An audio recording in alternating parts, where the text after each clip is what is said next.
masharti ya kufanya, kukusanya, kuunda au kufanya mkusanyiko au maandamano, na kutokana na mbinu za kihalifu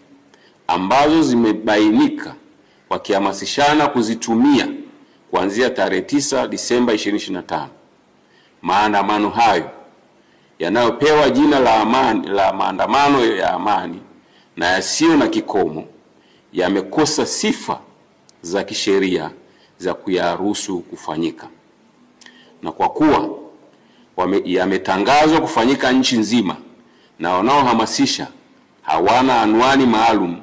zaidi ya kuona namba nyingi za simu za mataifa ya nje ya Tanzania na za ndani ya Tanzania, akaunti za mitandaoni za nje na ndani ya nchi ambapo wamiliki wake ndio wanaohamasisha maandamano hayo, na kwa kuwa hakuna barua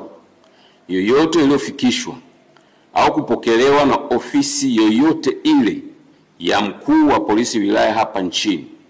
ya kutoa taarifa ya kufanyika maandamano hayo hadi leo, Jeshi la Polisi linapiga marufuku maandamano hayo yaliyopewa jina la maandamano ya amani yasiyo na kikomo yasifanyike. Hivyo, Jeshi la Polisi linatoa wito kwa Watanzania na wasio Watanzania ambao wapo ndani ya nchi wayakatae yanayohamasishwa, waendelee kuyakemea na wasishiriki. Aidha, Jeshi la Polisi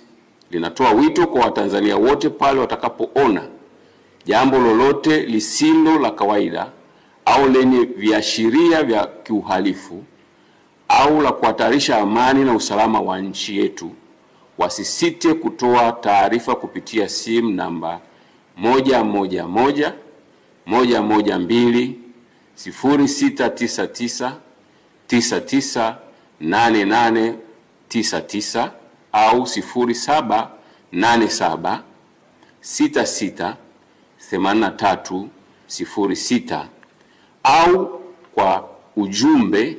kupitia kiunganishi cha mfumo wa kutoa taarifa, yani taarifa.tp